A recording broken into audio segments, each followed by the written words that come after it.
आम्हाला प्रचंड आनंदाची बाब वगैरे नाहीये. हम्म, आम्हाला नेहमीप्रमाणे काम करतानाचा आनंद आहे. हम्म, अजून ध्येय खूप दूर आहे. हम्म, आम्ही ध्येयाच्या दिशेनं वाटचाल करत आहोत आणि त्यामुळे हा मधला जो टप्पा आहे 100चा ही जगरहाटी आहे, हम्म, जगरूढी आहे. हम्म. म्हणून 100 वर्षानिमित्तानं थोडीशी चर्चा होते आहे, इतकंच आहे. बर.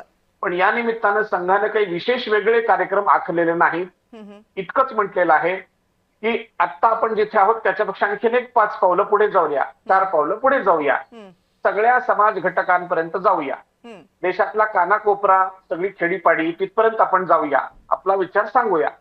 पण संघाचं जे ध्येय आहे ते ध्येय मात्र अजून पूर्ण झालेलं नसल्यामुळे अजूनही किती काळ चालवा लागेल आम्हाला माहिती नाही. हम्म.